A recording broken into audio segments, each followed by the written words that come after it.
Paradoks tanpa kelas Russell jika seseorang menyatakan bahwa tidak ada yang benar, mereka segera menciptakan kontradiksi. Pernyataan tersebut harus dinilai sebagai benar atau salah. Jika benar, maka setidaknya ada satu kebenaran, yaitu pendiri yang bertentangan dan ide. Cenderung benar tidak ada yang benar. Sebaliknya, jika pernyataan itu salah, maka ada sesuatu yang benar. Sekali lagi, melakukan kontradiksi ini menjerat seseorang dalam lingkaran logika yang tak terhindarkan. Orang yang menyatakan bahwa tidak ada yang benar memegang pandangan ekstrem tentang pengetahuan dan realitas. Mereka menolak semua kebenaran dan positif. Namun posisi ini runtuh bahwa bobotnya sendiri untuk menolak semua kebenaran. Mereka menolak jika mereka berargumen bahwa bahkan pernyataan benar, maka pernyataan itu menjadi tidak berarti dan mengekutkan dirinya sendiri. Bayangkan percakapan antara dua orang. Ada hal yang benar, sementara bahwa tidak ada yang benar. Orang pertama bertanya, apakah pernyataan itu benar? Orang kedua ragu-ragu karena jikanya ada sesuatu yang benar tidak, keyakinan mereka sendiri runtuh. Mereka tidak dapat memprediksi. Mereka tanpa bertentangan dengan diri sendiri. Ensiklopedia Britani tidak hanya mengko dalam situasi sehari-hari. Misalnya dalam sidang pengadilan, jika seorang saksi menyatakan bahwa semua kesaksian tidak dapat dipercaya, maka kesaksian mereka sendiri juga tidak dapat dipercaya. Dalam sejarah, jika seorang sejarawan berargumen bahwa tidak ada laporan yang akurat, maka analisis mereka sendiri juga tidak akurat. Jika semuanya salah, maka tidak alasan untuk mempercayai argumen apapun. Skeptisisme memainkan peran penting dalam filsafat, tetapi skeptisisme ekstrem menimbulkan banyak bahwa kita tidak dapat mengetahui sesuatu dengan kepastian mutlak. Itu adalah pandangan yang masuk akal. Namun, jika mereka melangkah lebih jauh dan mengatakan bahwa tidak ada yang benar sama sekali, maka mereka bertentangan diri sendiri. Mereka harus menerima satu kebenaran tentang pendiri. Pivotal emas di top 1 Ensiklopedia Britannica. Top 1 para filsuf sepanjang zaman telah memperdebatkan batas skeptik. Beberapa seperti Descartes mencoba menemukan dasar yang tidak dapat diragukan. Yang lain seperti Nietzsche mengeksplorasi konsekuensi dari penolakan terhadap kebenaran absolut. Bahkan dalam situasi sehari-hari, kontradiksi ini terlihat jelas. Bayangkan sebuah berita yang menjadi tidak dapat dibuktikan. Jika itu benar, maka berita itu sendiri juga tidak dapat dipercaya. Jika salah, maka setidaknya satu media harus dapat dipercaya. Dengan demikian, hawa runtuh. Kontradiksi serupa juga muncul dalam debat politik. Seorang politisi mungkin berkata bahwa pemerintah korup. Namun, jika mereka adalah pejabat pemerintah, mereka juga harus korup. Jika mereka mengatakan kebenaran, maka setidaknya ada satu pihak yang bertentangan dengan pernyataan. Bahasa juga memainkan peran dalam kontradiksi ini. Ketika seseorang mengatakan bahwa tidak ada yang benar-benar, mereka menggunakan bahasa untuk menyampaikan makna. Namun, makna bergantung pada tingkat tertentu dari kebenaran. Kata-kata merujuk pada konsep, dan konsep ada dalam penasihat. Jika tidak ada yang benar, maka komunikasi akan runtuh. Pikirkan tentang kalimat sederhana seperti langit berwarna biru. Kalimat itu akan menjadi tidak berarti jika tidak ada kebenaran yang ada. Kontradiksi ini juga muncul dalam matematika. jika seseorang menyatakan bahwa tidak ada pernyataan mati-mat harus menerapkan itu pada penija sendiri. Namun, matematika bergantung pada konsistensi logika. Jika tidak ada yang benar dalam matematika, maka angka, persamaan, dan perhitungan akan runtuh.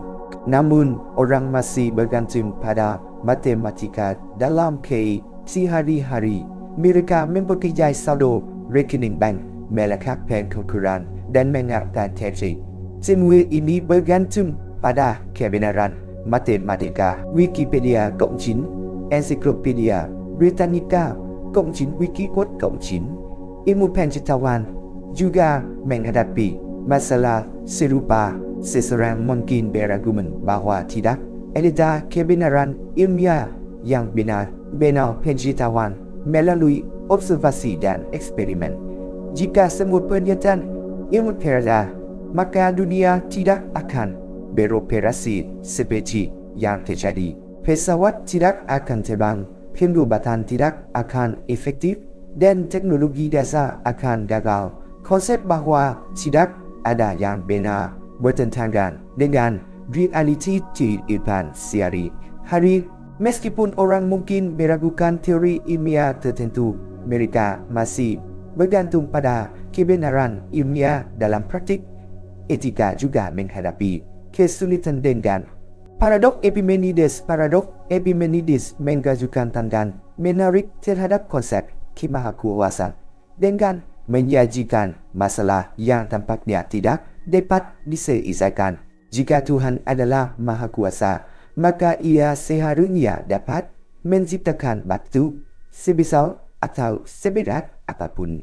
Namun jika ia dapat menciptakan batu yang begitu berat sehingga bahkan ia sendiri tidak dapat mengangkatnya, maka jelas ada ia lakukan. Sebaliknya, jika ia tidak dapat menciptakan batu seperti itu, hal itu juga menunjukkan bahwa ada sesuatu yang tidak dapat ia lakukan. Dalam kedua kasus tersebut, tampaknya kekuasaannya memiliki batas yang bertentangan dengan gagasan. Paradoks ini sering dibahas dalam diskusi tentang kemahakuasaan, sebuah istilah yang menggambarkan kekuatan tanpa batas. Jika suatu entitas benar-benar maha kuasa, maka tidak ada yang seharusnya tidak mungkin. Namun, skenario ini menunjukkan adanya kontradiksi yang berarti bahwa kemahakuasaan mungkin tidak mungkin tentang kembali. Beberapa orang berpendapat bahwa paradoks ini muncul dari kesalahpahaman tentang arti kemahakuasaan. Sementara yang lain percaya bahwa hal itu mengungkapkan kalimat. Salah satu cara untuk memikirkan paradoks ini adalah membaginya menjadi dua pilihan. Jika Tuhan dapat menciptakan batu tidak datar, maka ia tidak maha kuasa. Jika ia sama sekali tidak dapat menciptakan batu tersebut, maka ia juga tidak maha kuasa. Ini membentuk jebakan logika. Untuk keluar dari jebakan ini, beberapa orang berpendapat bahwa kemahakuasaan tidak berarti kemampuan miliki kemat. Mungkin kontradiksi logika seperti segi empat bulat atau seorang lajang yang sudah menikah bukanlah hal yang bahkan entitas maha kuasa pun diharapkan untuk menciptakannya. Dalam pandangan ini, pertanyaannya sudah salah karena meminta entitas maha kuasa untuk melakukan dengan dirinya sendiri. Beberapa tanggapan menyarankan bahwa kemahakuasaan. Beberapa filsuf berpendapat bahwa kemahakuasaan berarti memiliki kemampuan untuk melakukan apapun yang mungkin, bukan segala sesuatu yang dapat dibayangkan. Menurut definisi ini, menciptakan batu yang tidak diangkat bukanlah tugas yang nyata karena hal itu bertentangan dengan dirinya sendiri. Entitas maha kuasa dapat mengangkat apapun.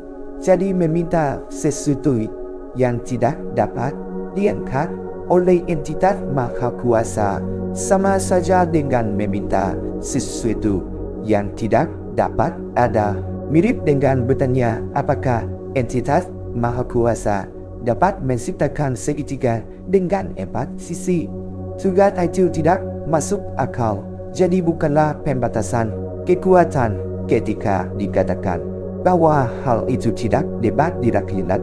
Beberapa orang telah mencoba menyelesaikan paradok ini dengan berpendapat bahwa kemahakuasaan harus mencakup kemampuan untuk membatasi diri sendiri. Dalam pandangan ini, entitas maha kuasa dapat menciptakan batu yang begitu berat sehingga ia tidak dapatkanya jika ia memilih untuk membatasi kekuatannya sendiri. Pendekatan ini menunjukkan bahwa kemahakuasaan mencakup kekuatan untuk menetapkan batasan pada diri sendiri, bukan hanya kekuatan mutlak. Beberapa teolog percaya bahwa gagasan ini didukung oleh ajaran agama. Dalam beberapa tradisi, Tuhan telah memilih untuk membatasi kekuasaannya untuk memberikan kebebasan kepada manusia. Jika entitas maha kuasa dapat memilih untuk membatasi diri dengan cara itu, maka mungkin ia juga dapat memilih untuk menciptakan batu yang kuat, meskipun kemudian ia dapat memilih untuk menghapus batasan tersebut. Ada perdebatan lain yang menyatakan bahwa paradoks ini tidak memahami hubungan antara penghormatan dengan benar-benar dikelingan kendali atasnya. Contoh dari manusia dapat membantu menjelaskan gagasan ini. Seorang pemrogram dapat merancang kecerdasan buatan tertentu, tidak berarti bahwa pemrogram tidak lagi memiliki kendali atasnya. Demikian pula, menciptakan batu yang berat tidak harus berarti kehilangan kemampuan untuk mengangkatnya. Paradoks ini mengasumsikan bahwa penciptaan dan pengangkatan adalah konsep yang terpisah, tetapi entitas maha kuasa mungkin tidak terikat oleh kepentingan terbit. Perbedaan lebih dalam memikirkan paradoks ini dalam hal kekuatan tak jika entitas maha kuasa memiliki kekuatan tak terbatas, maka batu apapun yang ia ciptakan juga akan ada dalam ranah kemungkinan tak terbatas. Batu yang begitu berat sehingga bahkan entitas tak terbatas pun tidak dapat mengangkatnya juga harus memiliki berat tak terbatas. Namun dalam kasus besaran tak terbatas, menambahkan berat tidak menghasilkan perbedaan yang berarti, karena tak terbatas tidak berfungsi seperti angka biasa. Jika entitas memiliki kekuatan tak terbatas, maka tidak ada konsep terlalu berat dalam arti absolut. Ini berarti bahwa waktu untuk entitas yang kekuatannya melampaui. Tentang kekuatan dan berat, beberapa filsuf berpendapat bahwa paradoks ini menuruti misalnya bahasa saat membahas atribut ilahi. Bahasa manusia dibangun di atas konsep-konsep terbatas. Kekuatan, berat, dan kemampuan mengangkat adalah ide yang berasal dari pengalaman manusia. Ketika ide ini diterapkan pada entitas tak terbatas, mereka mungkin tidak lagi masuk akal seperti yang kita harapkan. Paradoks ini mengasumsikan bahwa kekuatan Tuhan berfungsi seperti kekuatan manusia. Tetapi jika kekuatan dia benar-benar secara paradoks pemabuk, sedangkan paradoks pemabuk adalah sebuah pernyataan dalam logika yang pada awalnya terdengar tidak masuk akal, namun sebenarnya berarti yang sangat sederhana. Pernyataan ini menyatakan bahwa di dalam bar manapun yang tidak kosong, selalu ada setidaknya satu orang yang jika dia sedang minum, maka semua orang di bar itu juga sedang minum. Pernyataan ini terdengar konyol pada awalnya karena seolah-olah perilaku satu orang minum tiba-tiba. Namun, jika dianalisis dengan logika formal, Pernyataan ini ternyata selalu benar. Tidak peduli siapa yang sedang minum atau berapa bertiba. Bayangkan Anda masuk ke sebuah bar dengan 10 orang, beberapa dari mereka sedang minum. Yang lainnya tidak menyatakan bahwa semua orang pasti sedang minum. Ia hanya menyatakan bahwa ada satu orang khusus yang memiliki sifat aneh ini. Jika dia sedang minum, maka serangan minum kuncinya ada pada struktur logika dari penjelasan kondisional. Jika A, maka B dalam logika formal. Pernyataan seperti itu dianggap benar selama A benar tapi B salah. Jadi satu-satunya cara pernyataan ini menjadi salah adalah jika seseorang sedang minum dan ada orang lain yang tidak. Namun kita bisa memilih seseorang yang tidak sedang minum sebagai orang khusus tersebut. Karena prinsip, jika dia sedang minum adalah salah, maka pernyataan tetap dianggap benar. Itulah sebabnya mendapat paradoks ini selalu benar. Misalnya hanya ada satu orang di bar. Jika dia sedang minum, sedang minum. Jika dia tidak sedang minum, maka pernyataan tetap benar karena bagi yang awalnya dia sedang minum tidak pernah terjadi. Hal ini juga berlaku dalam kelas. Bayangkan seorang guru berkata, ada satu siswa yang jika dia gagal ujian, maka semua siswa gagal. Jika tidak ada karena kondisiwa tidak benar kondisi. Tapi jika ada siswa yang gagal dan dia adalah siswa khusus tersebut, maka semua siswa memang gagal. Dan pernyataan itu tetap valid. Ini adalah keindahan dari logika formal. Kesimpulan bisa sangat tidak sesuai dengan intuisi sehari-hari, namun secara teknik tetap benar. Paradoks ini menggarisbawahi kesalahpahaman umum dalam penalaran manusia. Kita sering menganggap bahwa pernyataan harus mengasihkan yang bisa kita lihat agar bermakna. Tapi logika tidak membutuhkan efek nyata kekap struktur argumen yang cepat wontolan. Bayangkan Anda beradas di rapat satu orang setuju, maka semua orang harus setuju. Maka semua orang harus setuju. Jika tidak ada yang setuju, maka tidak ada pelanggaran aturan. Tapi jika satu orang menyatakan setuju, maka semua harus ikut. Paradoks tembok memiliki struktur logika yang sama. Paradoks ini juga sering muncul dalam teori permainan, logika matematika, dan bahkan dalam perencanaan. Kuncinya adalah memahami bahwa dalam logika formal, banyak pernyataan yang tidak butuh bukti untuk dianggap sah. Mereka kukup mengikuti aturan struktur logika. Paradoks pemabuk menunjukkan kepada kita bahwa intuisi manusia terkadang bisa salah, terutama saat menghadapi bentuk logika yang kaku. Ini mengajak kita berpikir lebih hati-hati tentang bagaimana pernyataan jika maka bekerja dan menyadari bahwa tidak semua yang tampak aneh itu keliru. Paradoks toleransi masyarakat yang toleran memungkinkan semua orang mengekspresikan pandangan, keyakinan, hidup yang kaya, hidup yang berbeda tanpa takut akan pengganian kebebasan berpendapat dan diskusi terbuka sangat dihargai. Namun jika suatu masyarakat sepenuhnya toleran, maka ia juga harus mentoleransi ketidaktoleranan. Dan inilah yang menciptakan. Jika ketidaktoleranan dibiarkan berkembang tanpa batas, maka hal itu bisa menghasilkan toleransi. Itu sendiri nilai yang sebenarnya memungkinkan ketidaktoleranan itu muncul. Inilah yang disebut paradoks toleransi.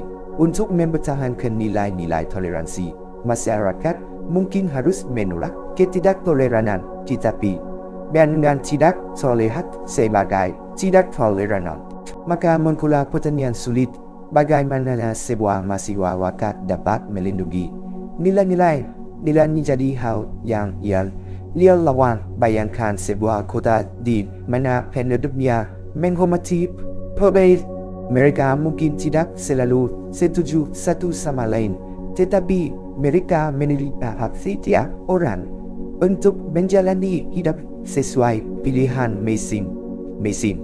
Suatu hari, sekelompok orang baru datang kota itu. Kelompok ini berkata bahwa hanya gaya hidup mereka yang benar dan siapapun yang tidak setuju harus dibungkam atau dihukum. Awalnya, penduduk kota yang toleran menerima mereka dengan terbuka karena mereka berkaya bincang, berbicara, dan membiarkan kelompok ini menyampaikan pandangan mereka. Tapi lama-kelamaan, kelompok intoleran ini tumbuh dalam jumlah dan pengaruh. Mereka mulai menuntut agar beberapa orang dikucilkan dari kehidupan publik dan siapapun yang menentang harus dihukum. Kini kota itu dihadapkan pada pilihan sulit. Jika terus mentoleransi kelompok tersebut, kelompok itu bisa saja mengumpulkan kekuatan untuk mengubah aturan. Mereka bisa menggunakan kebebasan yang diberikan kepada mereka untuk mencabut kebebasan orang lain. Tetapi jika kota memutuskan untuk melarang atau membatasi kelompok ini, maka kota itu bertindak bertentangan dengan prinsip toleransi yang selama ini dijunjung. Kota itu akan terlihat membatasi kebebasan berbicara dan menekan sebuah pandangan. Itu berbahaya. Ini bukan sekadar skenario teoritis. Sejarah telah menunjukkan banyak contoh bagaimana masyarakat yang toleran akhirnya tidak toleran yang mereka biarkan tumbuh. Pada awal abad ini, beberapa negara demokratis memberi ruang kepada gerakan demokrasi untuk berpartisipasi dalam politik. Beberapa gerakan ini akhirnya dalam. Ini terjadi karena masyarakat percaya bahwa membiarkan semua pandangan, termasuk yang menentang demokrasi, adalah tindakan adil. Tetapi ketika kelompok-kelompok intoleran berkuasa, mereka segera mencabut kebebasan yang telah memungkinkan mereka tumbuh. Ambil contoh lain, seperti terbuka dan mendengarkan murid menyuarakan pendapat. Tapi suatu hari, seorang murid mulai mengintimidasi murid lainnya bahwa mereka tidak pantas untuk bicara. Sekarang sekolah itu menghadapi dilema. Jika membiarkan murid tersebut, murid-murid lainnya akan takut untuk berbicara dan suasana diskusi yang sehat akan hilang. Tetapi jika sekolah menghukum si pembeli, ada yang mungkin mengatakan bahwa sekolah itu tidak toleran terhadap pendapatnya. Prinsip ini berlaku juga dalam skala yang lebih besar. Jika masyarakat membiarkan ide berlaku menyebar tanpa batas, ide itu bisa menjadi cukup kuat untuk merusak sistem yang melindunginya. Paradok ini bukan berarti bahwa semua pendapat yang tidak popular harus dibungkam. Perbedaan pendapat itu sehat dan masyarakat bisa mengambil manfaat dari diskusi terbuka. Tapi kita harus membedakan antara perbedaan pandangan dan ideologi yang secara aktif ingin menghalalkan hak orang lain. Masyarakat harus menentukan batas yang jelas kapan sebuah ide hanya kontroversial dan kapan ide benar nilai toleransi. Salah satu respons terhadap paradoks ini adalah menyatakan bahwa toleransi memiliki batas. Masyarakat dapat terbuka terhadap berbagai pandangan, namun tidak menolak pandangan yang menggunakan prinsip dasarnya. Ini bukan berarti semua pendapat kasar atau menyinggung harus dilarang, tetapi masyarakat harus waspada ketika suatu ideologi mencoba melemahkan kebebasannya dengan damai. Jika tujuan suatu kelompok adalah menghapus toleransi, maka menolak mereka bukanlah kontradiksi. melainkan perlindungan yang perlu. Beberapa orang percaya bahwa karakter baik menghadapi intoleran adalah dengan debat, bukan represi. Mereka yakin bahwa ide buruk harus dihadapkan pada argumen logis di ruang terbuka karena kebenaran akan mengalahkan kebencian. Pendekatan ini berasumsi bahwa manusia akan memilih rasionalitas, ketakutan, keadilan daripada prasangka. Namun, sejarah menunjukkan bahwa itu tidak selalu terjadi. Gerakan intoleran sering kali tidak memakai logika, melainkan ketakutan, informasi palsu, dan kekerasan untuk membungkam lawan. Dalam situasi seperti itu, debat saja bisa jadi tidak cukup. Paradoks toleransi memaksa masyarakat mencoba mengabaikan itu sendiri, dan mengkekang toleransi itu sendiri, tapi bertindak melawannya bisa dipandang sebagai pelanggaran terhadap kebebasan yang izin.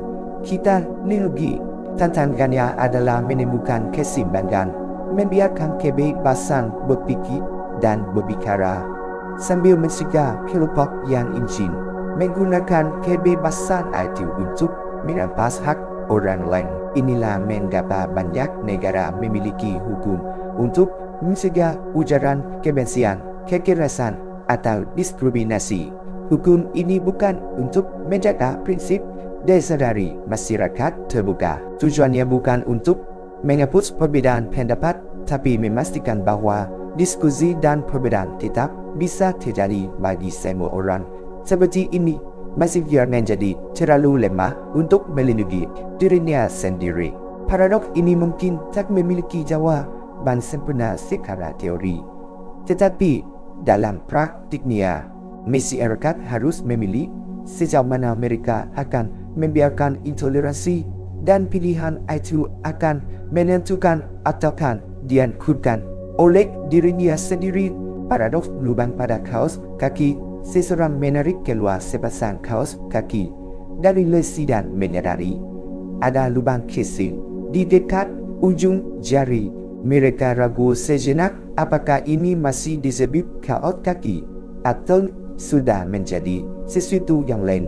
Bahannya sebagian bisa masih utuh, bentuknya pun tetap sama, tapi lubang tersebut mengubah fungsinya. Kaos kaki itu tidak lagi menutupi seluruh kaki dengan sempurna.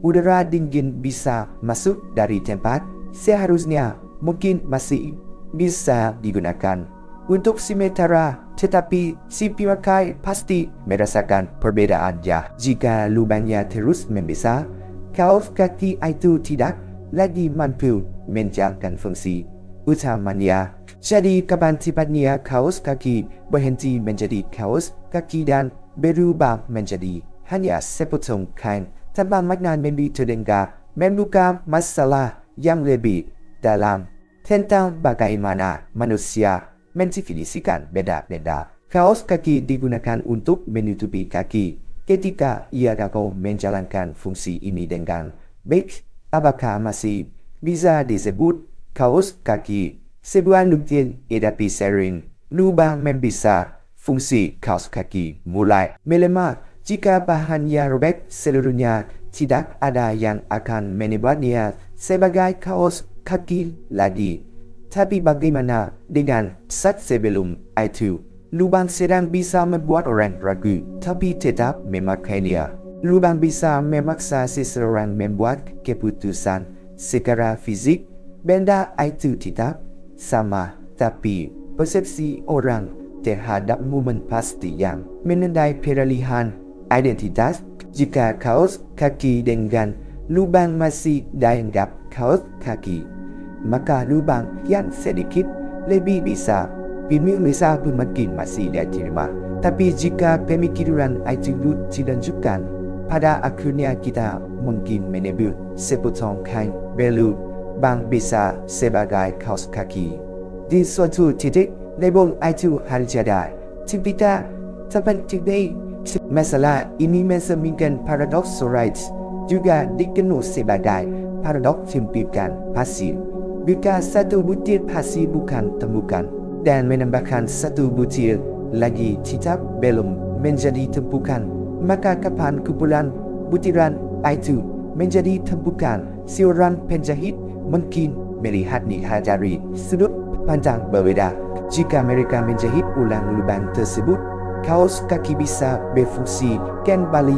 Tapi jika mereka memotongnya untuk digunakan sebagai tidak menjadi sesuatu yang berbeda. Jadi kapan identitasnya berubah, kaos kaki dapat didaur ulang. Tetapi dalam proses itu, perubahan ini menyertai bagaimana fungsi dan bentuk bersama-sama menentukan identitas suatu benda.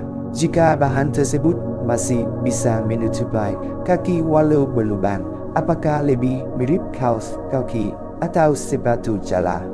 Jika memilih menyerupai jaring, identitas tidak hanya bergantung pada bahan, tapi juga pada penggunanya. Pertimbangkan kontolen. Sebuah sweater yang berlubang lengan masih disebut sweater, tapi jika kehilangan telur lengan, banyak orang tetap menyebutnya sweater. Meski rusak, jika kehilangan telur lengan, ia mungkin disebut rompi. Perubahan ini terjadi tanpa ada perubahan beza pada bahan. Bahasa mengklasifikasikan benda berdasarkan ciri yang mudah dikenali. Kaos kaki berlubang disebut kaos kaki rusak, bukan benda lain. Namun ketika kerusakan melewati batas tertentu, orang secara tidak sadar mengenalinya. Paradok ini tidak hanya terjadi pada pakaian. Jembatan yang kehilangan satu papan tetap disebut jembatan. Jika lebih banyak papan hilang, orang masih menyebutnya jembatan. Hingga suatu titik ketika jembatan itu menjadi terlalu rusak dan berubah, sebutan menjadi reruntuhan. Perubahan ini bukan karena satu papan hilang, tetapi karena hilangnya fungsi secara bertahap.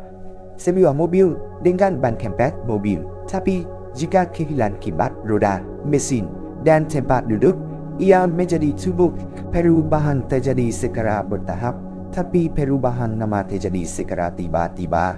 Manusia menggunakan logika serupa pada benda sehari-hari tanpa menyadarinya. Kursi yang kehilangan satu pun tak bisa digunakan. Ponsel dengan layar retak tetap disebut ponsel, meskipun berfungsi buruk. Buku dengan halaman robek tetap disebut buku. Apabila melewati batas kerusakan tertentu, labelnya berubah. Tumpukan kertas robek bukan lagi limbah elektronik. Tertentu perubahan dalam bahasa tidak ditentukan oleh aturan ketat, tapi oleh persepsi bersama. Orang menilai benda berdasarkan harapan mereka terhadap fungsi benda tersebut.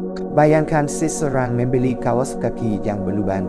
Jika dijual sebagai kaos kaki, mereka merasa tertipu. Tapi jika dijual sebagai bahan kerajinan, mereka takkan mempersalahkan.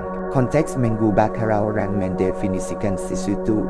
Kaos kaki berlubang di rumah tetap dianggap kaos kaki, tapi di toko mungkin tak lagi memenuhi syarat.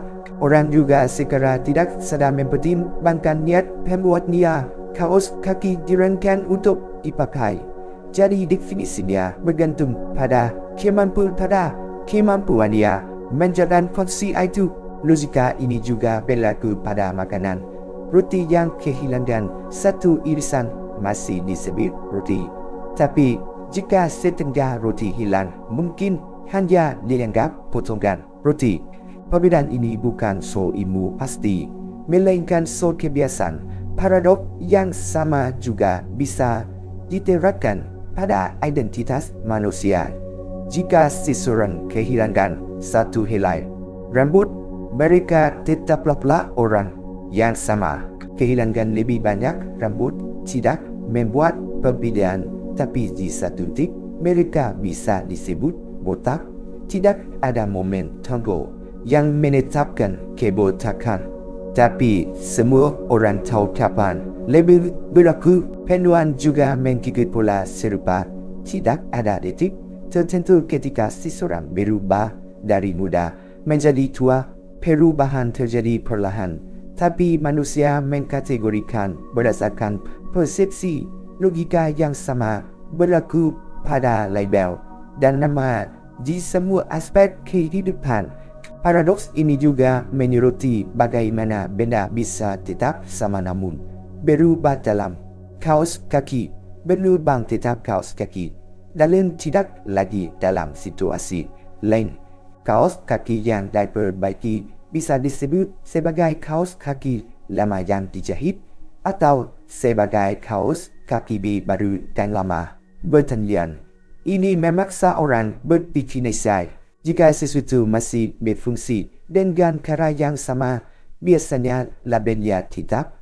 Jika fungsinya berubah drastik, maka namanya pun berubah. Hal ini membuat definisi menjadi fleksibel, bukan kaku. Paradok lubang di kaos kaki membuka masalah sehari-hari dalam cara manusia berpikir tentang benda. Label yang tampil di awal bisa runtuh di bawah pengamatan yang lebih smart. Sebuah kaos kaki tetaplah kaos kaki sampai suatu titik ketika ia tidak lagi demikian. Momen itu didefinisikan tiba-tiba, entah itu kaos kaki, mobil, atau identitas manusia. Perubahan bertahap selalu menimbulkan pertanyaan kapan sesuatu berhenti menjadi apa yang dulu ia adalah. Paradoks surat dalam pemilu. Mengapa satu suara tetap penting? Paradoks surat atau paradoks tumbukan pasir menggambarkan dilema logis yang muncul dari perubahan kecil yang tampaknya signifikan namun dapat menghasilkan perbedaan. Dalam konteks pemilu, ini berarti satu suara individu jarang mengubah hasil secara langsung. Namun, jika banyak orang berpikir bahwa suara mereka tidak penting dan memutuskan untuk tidak memilih, maka hasil pemilu dapat bayangkan sebuah pemilu nasional dengan 100 juta pemilih. Jika satu orang tidak memilih, dampaknya mungkin kecil. Namun, jika ribuan orang berpikir demikian dan tidak memilih, bisa berbeda dari yang diharapkan. Paradoks ini mirip dengan pertanyaan, jika satu bukti pasir tidak membentuk tumpukan dan menambahkan satu bukti lagi tidak, kapan sebenarnya tidak menentukan hasil? Kapan suara mulai memiliki arti? Paradoks ini menentang logika partisipasi individu dalam keputusan kolektif. Seorang pemilik mungkin melihat data tidak berarti secara statistik dalam demokrasi bisa. Namun, jika banyak orang berpikir demikian, hasil pemilu bisa berubah. Contohnya, dalam pemilu lokal dengan mungkin 100 pemilih, jika satu kandidat unggul 6 suara dan 6 orang memutuskan untuk tidak memilih karena merasa suara mereka tidak penting, hasilnya bisa berubah. Individu mungkin berpikir suara mereka tidak berarti, tetapi keputusan kolektif mereka mempengaruhi hasil. Paradoks ini juga berlaku dalam tindakan kolektif lainnya. Jika satu orang mendaur ulang, itu tidak menyelamatkan planet ini.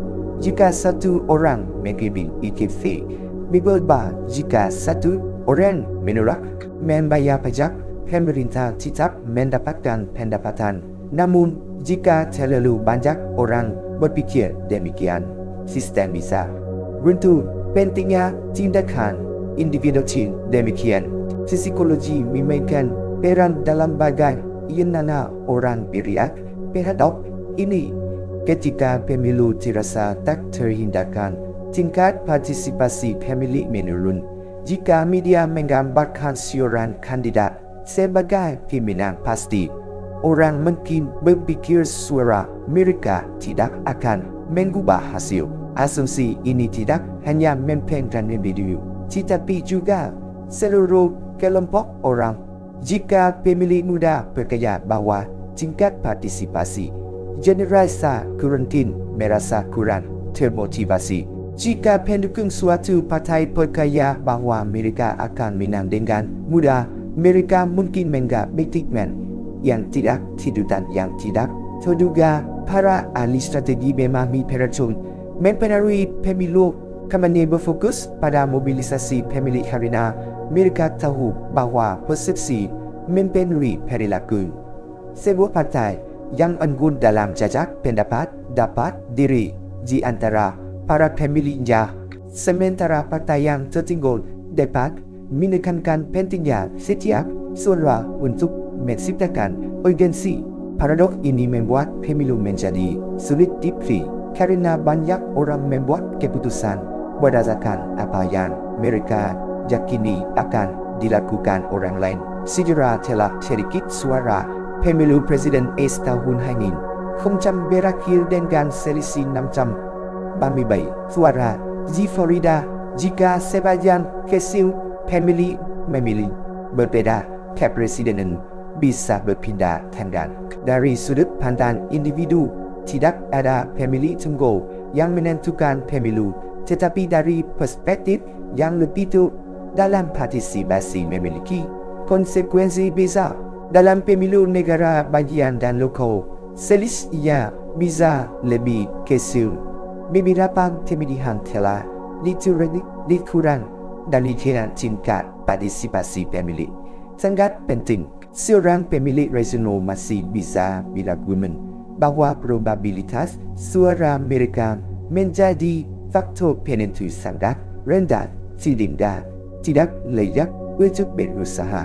Pemilu memakan waktu. Orang harus mendaftar, mencari tempat pemungutan suara, dan menunggu dalam antrian. Probabilitas satu suara mengubah pemilu nasional hampir nol. Namun, pemilu bukan hanya tentang probabilitas matematika, tetapi juga tentang berpartisipasi dalam sistem yang membutuhkan keterlibatan luas. Tindakan memilih menentukan sinyal, bahkan jika suara individu tidak menentukan hasil. Paradoks ini bersinggungan dengan masalah keadilan.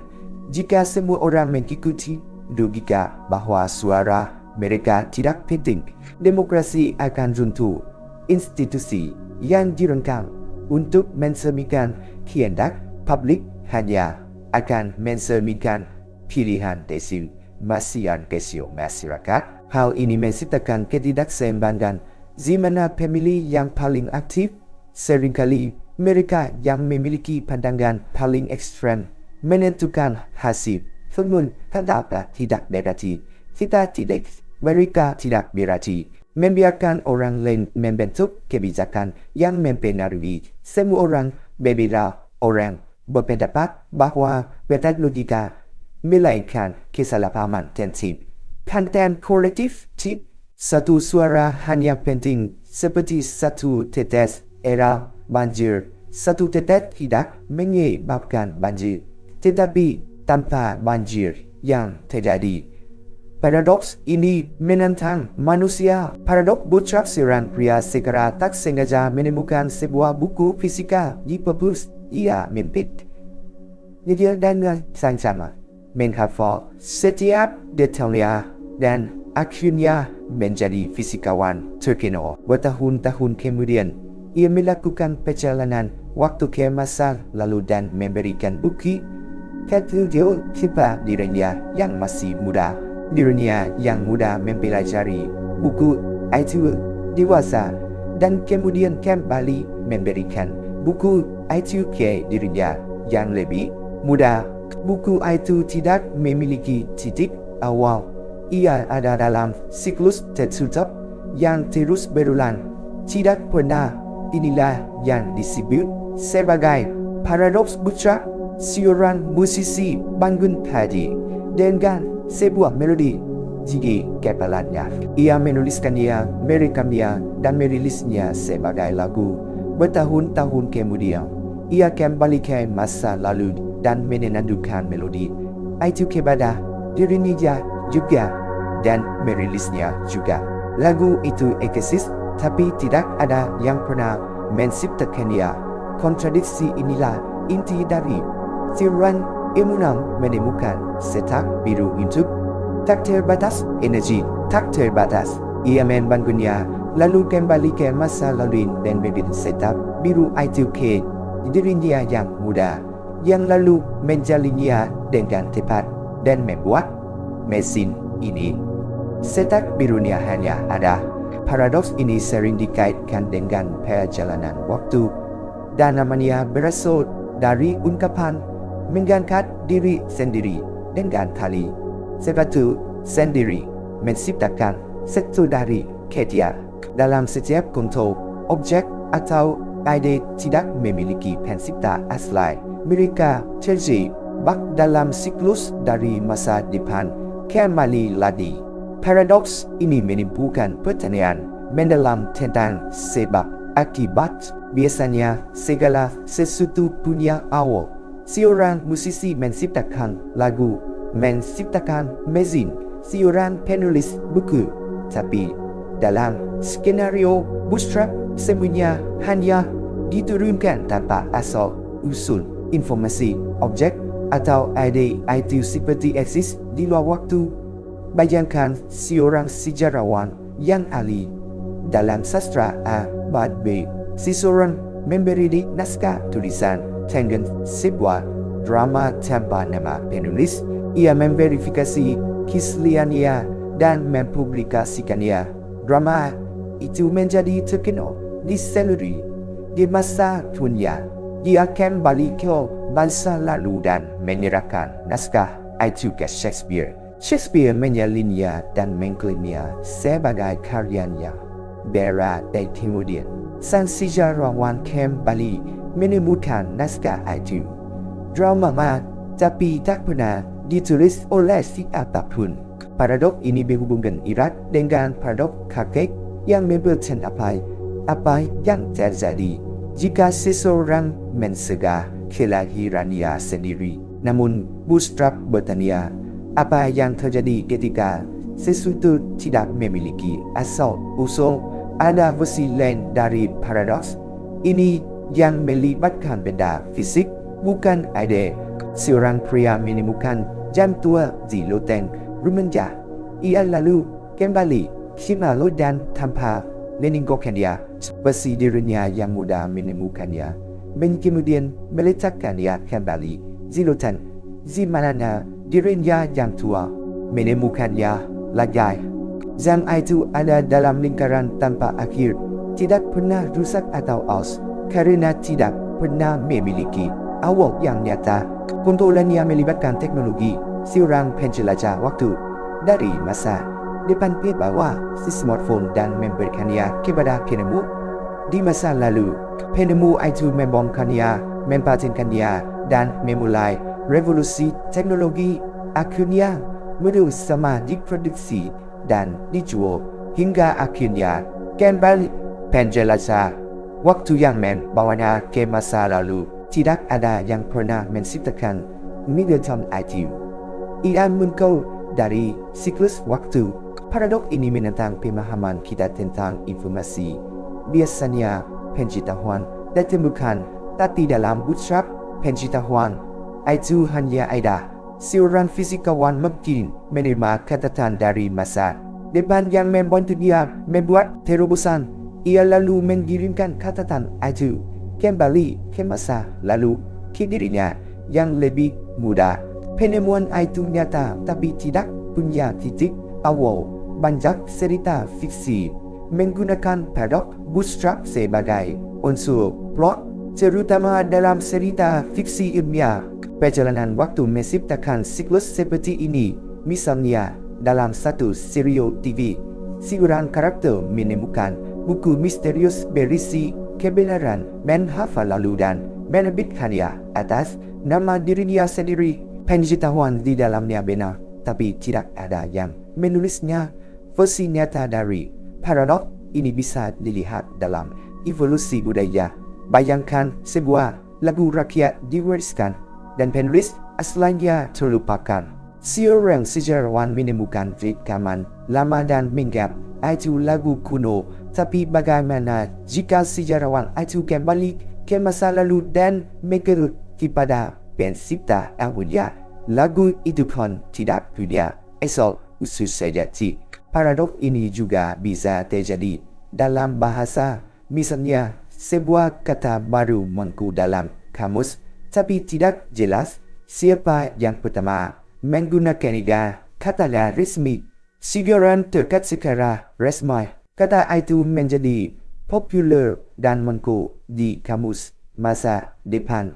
Tapi dari mana asalnya? Semua skenario ini menabrak aturan logika secara akibat.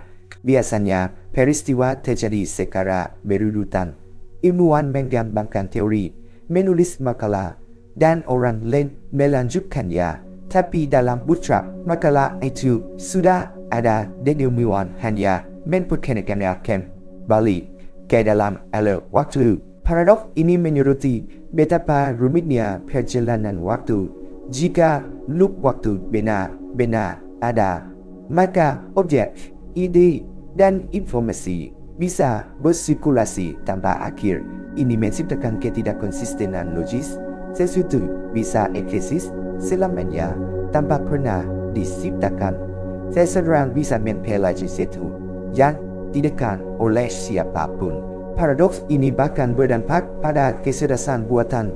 Bayangkan sebuah AI diprogram untuk mencari dia menciptakan versi lebih canggih, lalu mengirimkan kode ide masa lalu.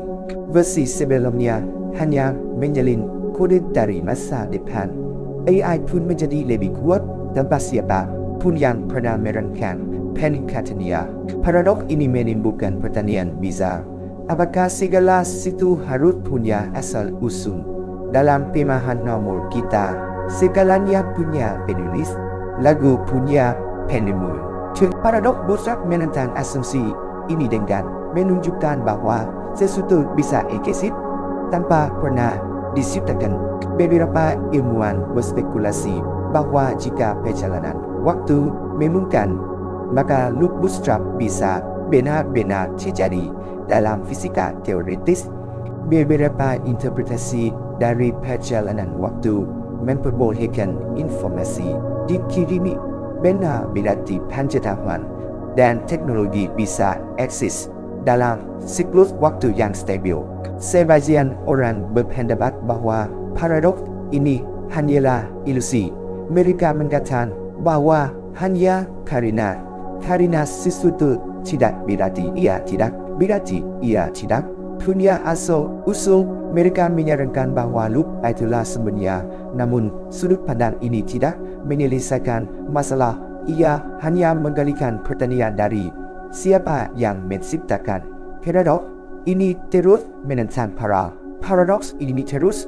Filsuf dan ilmuwan ia memaksa kita untuk berpikir ulang tentang asumsi kita terhadap waktu, sebab akibat waktu.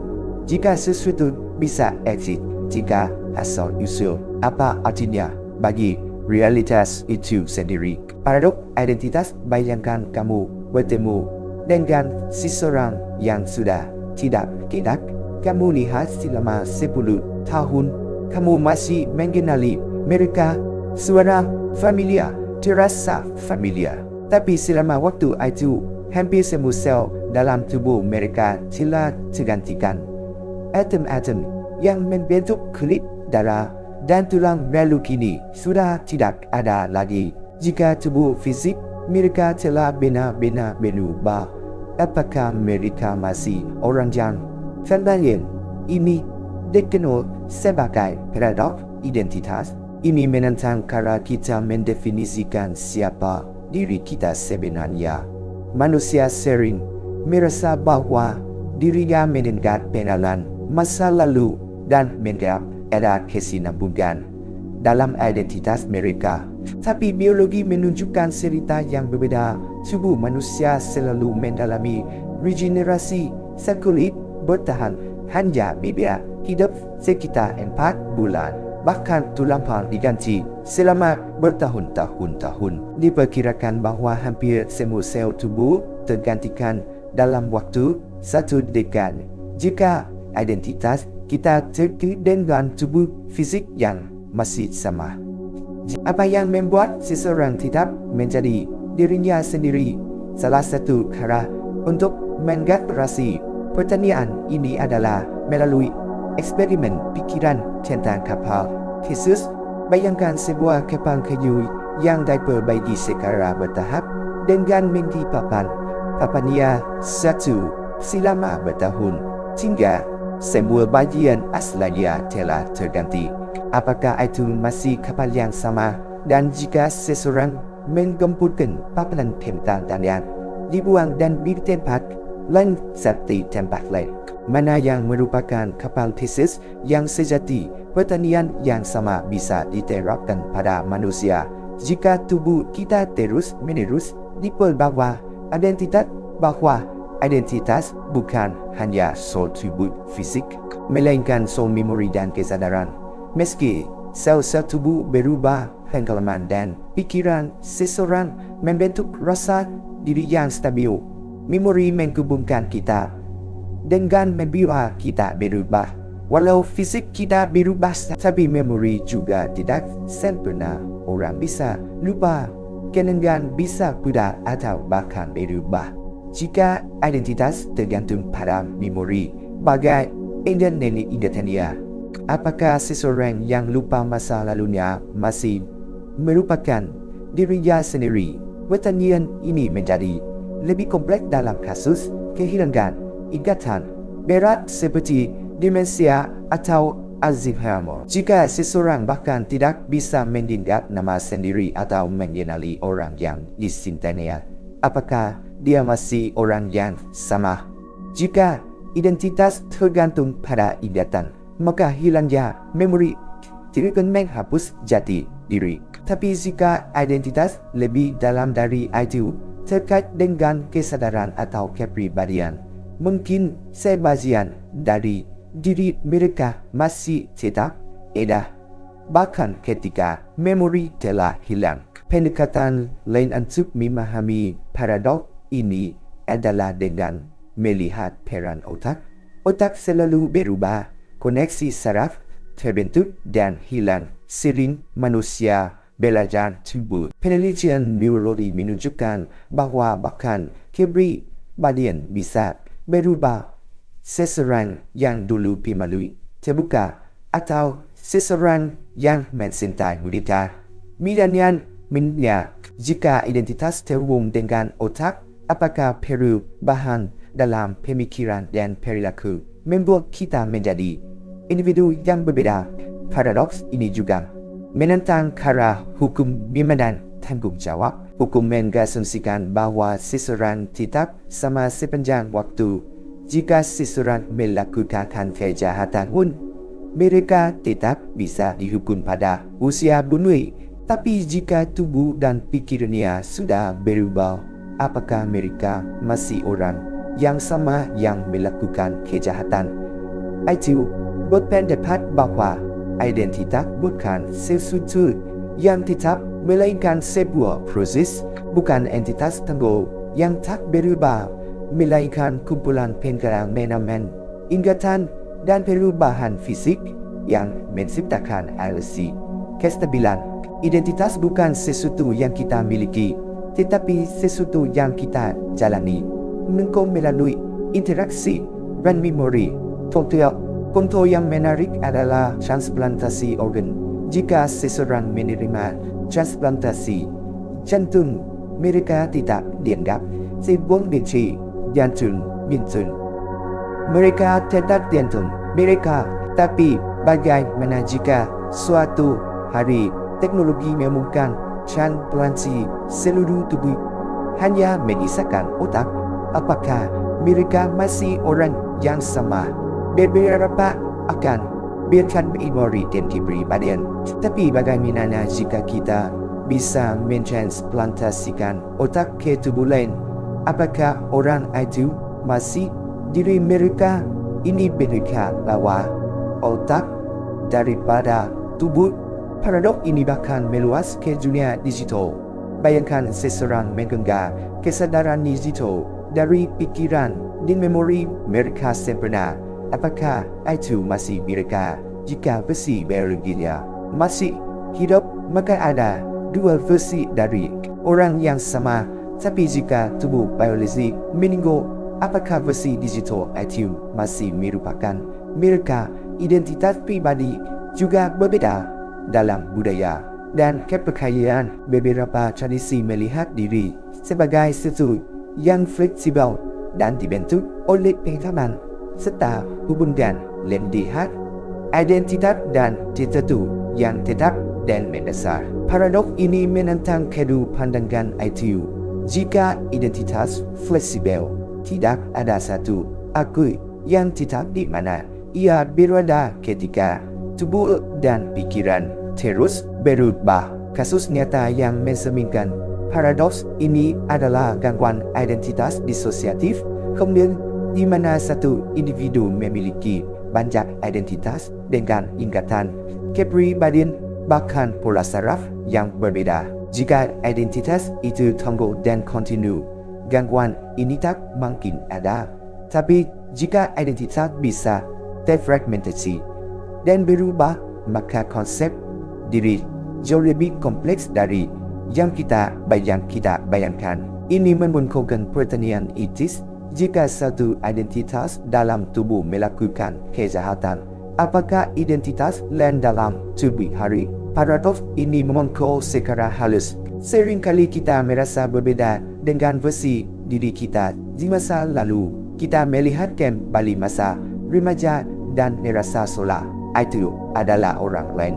Kita bisa berkata, aku bahkan tidak mengenali diriku yang dulu. Jika kita merasa begitu berbeda dari masa lalu kita, lalu apa yang membuat kita tetap menjadi diri kita? Paradoks pengamatan kuantum. Mekanika kuantum menentang cara manusia memahami kenyataan. Paradoks pengamat kuantum menggeser dan mempengaruhi kira suatu sistem. Lalu apa yang terjadi jika tidak ada yang mengamati? Gagasan ini muncul dari eksperimen dalam fisika kuantum yang menunjukkan bahwa partikel dan jelom berperilaku berbeda saat diukur. Para ilmuwan menemukan bahwa pengamatan tidak hanya mengungkapkan kinetik, juga tampaknya membentuknya. Ini bertentangan dengan pengalaman sehari kita tentang dunia yang stabil, yang ada dan tidak kendamat titik tidak pikamat. Salah satu contoh terkenal dari paradoks ini datang dari eksperimen dua sela ketika para ilmuwan memantaukan cahaya atau menembakkan elektron ke sebuah penghalang dengan dua sela partikel menciptakan pola interferensi di sisi lain. Pola ini menunjukkan bahwa setiap partikel bergerak seperti gelombang melewati kedua sela sekaligus. Tetapi ketika seseorang mengukur melalui sela mana partikel itu lewat, pola interferensi menghilang dan ia melewati satu sela. Tindakan sederhana untuk mengukur telah mengubah hasilnya. Jika tidak ada pengamat, partikel bertindak seperti sebuah partikel. Eksperimen ini menerangkan bahwa pada tingkat kuantum tidak memiliki posisi atau keadaan yang terdefinisi sampai mereka diamati. Sebelum diukur, mereka berada dalam keadaan tempat tinggi, yang berarti mereka bisa melewati semua jalur-jalur yang mungkin sekaligus. Tetapi begitu seseorang mengamati dan mengukurnya, mereka beruntung menjadi satu keadaan tertentu. Ini mengarah pada pertanyaan aneh. Jika suatu benda tidak diamati, apakah ia ada dalam keadaan yang terdefinisi? Jawabannya tampaknya bergantung pada pengukuran. Mengubah kenyataan tidak ada dalam bentuk yang tetap tanpa pedoman. Gagasan ini bukan hanya masalah teoritis, namun muncul dalam eksperimen kuantum nyata. Para ilmuwan telah mencoba untuk mengamati bagaimana mempengaruhi hasil dengan menunda waktu pengukuran partikel. Dalam beberapa kasus, mereka memutuskan untuk mengukur atau tidak setelah partikel melewati sela, meskipun peristiwa itu terlambat tetap mengubah hasilnya. Ini seperti partikel tahu apakah mereka akan diamati di masa depan dan telah menyesuaikan diri dengan itu. Pertanyaan yang lebih bisa muncul, apa yang dianggap sebagai pengamat dalam fisika klasik? Kenyataan independen dari pengamat, terlepas dari apakah ada yang melihatnya atau tidak. Dalam mekanika kuantum, seorang pengamat tidak harus manusia. Alat pengukur juga dapat menjadi bagian apa fisikawan berpendapat bahwa apapun yang berinteraksi dengan sistem kuantum dianggap. Yang lain berpendapat bahwa pengamatan yang sebenarnya membutuhkan kesadaran. Jika hanya makhluk yang sadar yang dapat menyaksikan untuk keadaan bergantung, maka apakah ada seseorang yang menyadarinya atau tidak? Gagasan ini menimbulkan pemikiran ada pengamat. Kenyataan mungkin tidak akan berwujud dalam keadaan yang terdefinisi. Jika sebuah pohon jatuh di hutan dan tidak ada yang ada di sana untuk mendengarnya, apakah ia mengeluarkan suara? Dalam mekanika kuantum, pertanyaannya menjadi lebih ekstrem. Jika tidak ada yang mengamati, pohon itu ada dalam posisi yang terdefinisi. Jika setiap partikel dalam pohon itu ada dalam keadaan sampai mereka diamati, maka dalam suatu arti pohon itu mungkin tidak sepenuhnya ada sampai ada seseorang yang melihatnya. Dan tidak nyaman tentang itu sendiri. Alam semesta telah ada jauh sebelum manusia menkun. Tetapi jika pengamatan menentukan kenyataan, lalu apa yang menjaga alam semesta tetap berada dalam keadaan yang terhadap adanya pengamat yang berevolusi? Beberapa fisikawan berpendapat bahwa sistem bisa dapat runtuh ke dalam keadaan sendiri. Menurut pandangan ini, matahari dan bumi telah stabil lama sebelum manusia mengkok karena sistem yang kompleks berinteraksi seperti pengukuran. Beberapa orang lain mengajarkan berdasarkan pengamat mendasar.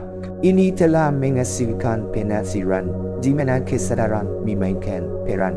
Dalam ilmuwan menolak penafsiran ini dan berpendapat bahwa pengamat tidak menciptakan keadaan di dalam suatu keadaan. Dalam pandangan ini, sistem kuantum selalu ada dalam bentuk yang terdefinisi, tetapi pengukuran mengungkapkan bentuk mana yang tidak ada yang bisa membuktikan apa yang terjadi. Sebelum pengukuran, mekanika kuantum hanya meramalkan apa yang akan terjadi ketika sesuatu diukur, sementara apa yang terjadi sebelum dia tetap belum diketahui. Beberapa penafsiran menyarankan bahwa kenyataan terus berkembang menjadi berbagai kemungkinan dan pengukuran hanya memilih salah satu dari mereka. Menurut pandangan ini, semua hasil yang mungkin ada, tetapi manusia hanya mengalami salah satunya. Paradigma ini menjadi lebih aneh ketika diterapkan pada makhluk hidup. Kucing Schrödinger adalah eksperimen pemikiran terkenal yang menunjukkan bagaimana mekanika kuantum dapat mempengaruhi. Dalam eksperimen ini, jika kucing dimasukkan ke dalam sebuah kotak dengan sebuah atom radioaktif, jika atom itu meluru, ia akan mengaktifkan racun yang membunuh kucing. Sebaliknya, jika atom tidak meluru, kucing tetap hidup karena peluruhan radioaktif adalah kejadian kuantum. Atom itu ada di dalam tempat tidak antara sudah meluru dan beluru sampai diukur. Jika keadaan atom itu tidak pasti, maka nasib kucing juga demikian. Sampai seseorang membuka kotak itu, pada saat itu kucing itu sekaligus hidup dan mati.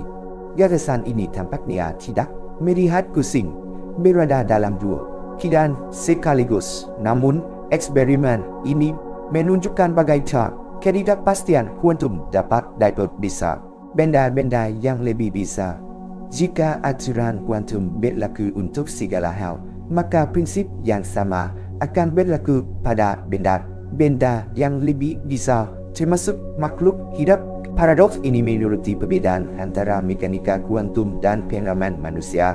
Manusia melihat dunia benda padat dari apakah ada yang mengamatinya atau tidak. Tetapi pada tingkat demikian, beberapa penafsiran mekanika kuantum menghindari paradoks ini dengan menunjukkan bahwa pengkurang hanyalah salah satu dari banyak penafsiran yang mungkin. Salah satu alternatif adalah penafsiran banyak dunia. Dalam pandangan ini, alam semesta terbelah menjadi versi-versi yang berbeda setiap kali sebuah kejadian kuantum terjadi. Dalam satu alam semesta, kucing hidup. Dalam alam semesta lainnya, kucing mati. Kedua hasil terjadi, tetapi masing-masing hasil ada di dunia yang terpisah. Dalam penafsiran ini, pengamatan tidak mengubah kenyataan, tetapi menentukan versi mana dari kenyataan yang dialami oleh pengamat. Penafsiran lainnya adalah peluluhan kuantum. Ide ini menyarankan bahwa keadaan tempat kuantum tidak runtuh karena pengamatan, tetapi malah melulu ketika mereka berarti dengan sistem besar. Menurut pandangan ini, benda-benda tampaknya memiliki keadaan yang terdefinisi karena interaksi dengan lingkungan memaksa mereka ke dalam kondisi yang stabil. Pendekatan ini menghindari perlunya seorang pengamat, tetapi tetap mengajukan banyak pertanyaan mengenai alasan mengapa kenyataan terbit letuk daripada bentuk lainnya. Paradoks ini juga terkait dengan kecerdasan buatan dan kesadaran. Jika pengamatan menciptakan kenyataan, maka mesin yang mengukur keadaan kuantum tidak sebagai pengamat. Tetapi jika hanya kesadaran yang dapat membuat kenyataan runtuh, maka kecerdasan buatan tidak akan memiliki pengaruh yang sama seperti pengamat manusia. Hal ini menimbulkan banyak pertanyaan mendalam mengenai apa yang membuat suatu paradoks hadiah menunjukkan dalam dunia di mana pengamatan demikian. Peran mendetek bahwa Anda akan menerima sebuah hadiah yang menunjukkan. Pada awalnya ini terdengar sangat menarik. Gagasan tentang hadiah yang tak terduga memberikan sensasi antisipasi. Tetapi kemudian Anda mulai memikirkannya. Jika Anda tahu bahwa Anda akan menerima sebuah hadiah, apakah itu masih bisa disebut kejutan yang semakin sedikit rasa kejutan itu? Namun, jika Anda mencoba melupakan hadiah tersebut, Anda tetap tahu bahwa itu akan datang. Inilah hadiah menunjukkan. Bayangkan seorang teman memberinya akan memberiku ini. Anda tidak tahu dengan pasti kapan atau jam berapa, tetapi Anda tahu bahwa sesuatu akan terjadi. Pada hari Senin, Anda menunggu dan berpikir bahwa itu bisa terjadi, tetapi tidak ada apa. Pada hari Selasa, Anda bertanya-tanya apakah hadiah itu akan datang hari ini, tetapi Anda kecewa. Pada hari Rabu, Anda mencoba untuk tidak mengharapkan atas mengan. Jika hadiah itu datang pada hari Jumat, apakah itu masih benar kejutan? Anda sudah tahu bahwa itu akan menjadi tahu hari yang spesifik, tetapi Anda tetap menunggu. Paradoks ini sangat terkait dengan gagasan tentang ujian kejutan. Guru memberi tahu jelas bahwa akan ada ujian kejutan minggu depan, dan siswa mulai berfikir bahwa jika ujian itu terjadi pada hari Jumat, mereka akan tahu itu harus terjadi malam Khamis, sehingga hari Jumat tidak bisa menjadi kejutan. Argumen yang sama berlaku untuk Khamis pada malam Rabu. Jika ujian belum terjadi, mereka akan menebak bahwa itu pasti terjadi pada hari Khamis. Proses pemikiran ini terus berlanjut sepanjang minggu, sehingga menurut teori ini ujian itu tidak akan pernah menjadi kejutan. Siswa tetap terkejut Masalah ini timbul dari cara ekspektasi berfungsi kejutan berhubungan dengan ketidakhadiran ekspektasi. Jika seseorang memberitahu Anda bahwa ada kejutan, mereka telah menciptakan ekspektasi rencana spesifik. Kenyataannya, Anda mengharapkan sesuatu yang membuatnya sulit itu menjadi kejutan yang sesungguhnya. Paradoks ini muncul karena kontradiksi ini. Anda diberitahu sesuatu yang seharusnya mengejutkan. Ini membuatnya tidak sedang sebuah pesta ulang tahun. Jika seseorang mengatakan pesta kejutan untuk Anda, itu berarti Anda tidak tahu apa-apa tentang itu. Tetapi jika Anda mulai curiga, mungkin Anda mempelai atau seseorang secara tidak sengaja memasuki pesta, Anda mungkin tidak merasa terkejut lagi. Apakah itu berarti itu bukan kejutan? Paradoks muncul lagi. Anda mengharapkan sesuatu tetapi tidak sepenuhnya. Mungkin Anda tidak tahu dengan pasti tempatnya atau siapa yang akan hadir dari sudut pandang tertentu. Itu bukan kejutan yang sepenuhnya, tetapi dari sudut pandang lain, itu masih merupakan. Paradoks ini juga berlaku dalam bercerita. Jika sebuah buku atau film belakang ada sebuah twist yang menjejukkan, Anda mulai mengkari-kari. Anda mungkin tidak tahu itu. Sudah mengharapkan sesuatu yang menjejukkan. Ini mengubah cara Anda merasakan cerita berbeda karena mereka datang dari ketiadaan, sementara yang lain memuaskan karena jelas. Tetapi jika Anda tahu bahwa akan ada sebuah twist, pikiran Anda akan mencari petunjuk, membuat penangkapan terasa berbeda. Kesulitan karena ekspektasi. Sama halnya dengan sulap. Seorang pesulap memberitahu penonton bahwa mereka akan menyaksikan sesuatu yang luar biasa. Penonton tahu jika akan datang, mereka tahu mereka kebohongan. Itu trik sulap itu masih bisa menjelaskan, tetapi itu bukan kejutan yang sejati karena mereka sudah mengharapkan.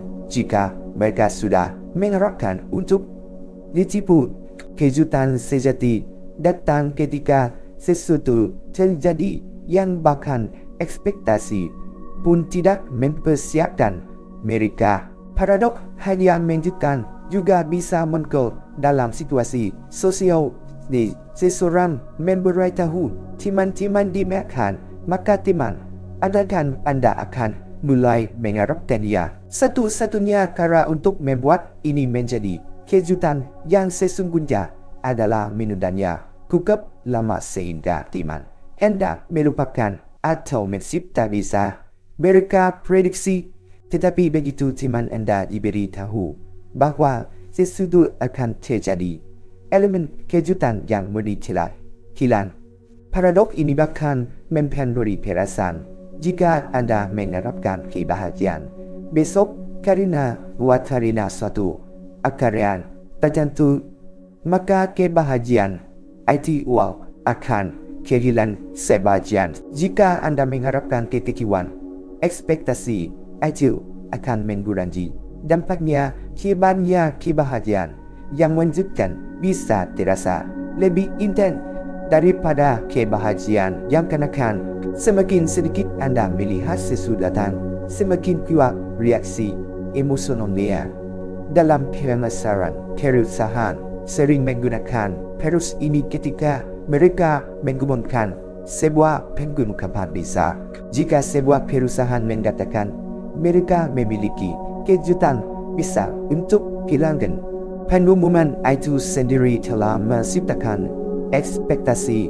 Ketika pengungkapan itu, orang mungkin merasa tidak buat karena memiliki waktu untuk membayangkan sesuatu yang lebih besar. Paradoks ini muncul ketika ekspektasi mengurangi elemen kejutan. Itulah sebabnya beberapa mereka lebih suka melumpuhkan kedalaman untuk memastikan elemen kejutan. Paradoks ini juga muncul dalam hubungan seseorang merencanakan kejutan romantis untuk pasangan mereka akan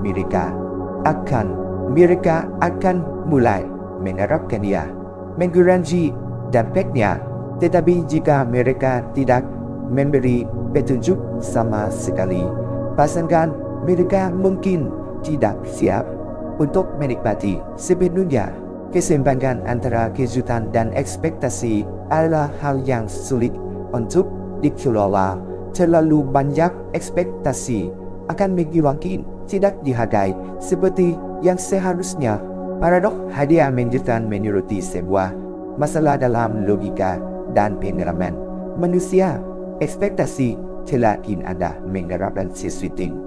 Semakin sedikit itu membawa kejutan. Jika seseorang memberitahu Anda bahwa ada kejutan yang akan datang, mereka telah mengambil sebagian dari apa yang membuat kejutan itu efektif. Ketegangan ini menciptakan siklus aneh. Tindakan mempersiapkan yang tak terduga justru membuatnya menjadi lebih sedikit kejutan. Orang-orang mengalami paradoks ini dalam kehidupan sehari-hari. Seorang anak dengan antusias menunggu hadiah Natal. Mereka tahu bahwa mereka akan menerima sesuatu, tetapi mereka tidak tahu apa itu. Ketika akhirnya mereka membuka hadiah itu, mungkin mereka tidak pernah setuju dengan kenyataan bahwa mereka akan mendapatkan hadiah. Itulah sebabnya hadiah yang tak terduga tidak sesuai dengan rencana sering menciptakan reaksi yang lebih kuat. Sebuah tindakan baik yang menunjukkan bisa terasa lebih berdampak daripada hadiah festival yang sudah diantisipasi. Karena aktivitas untuk menyelesaikan paradoks ini adalah menciptakan ketidakpastian. Jika Anda benar-benar ingin mengejutkan seseorang, Anda tidak hanya sekadar memberitahu mereka bahwa akan ada kejutan. Itu agar sifat dari kejutan itu sepenuhnya tidak dapat diprediksi.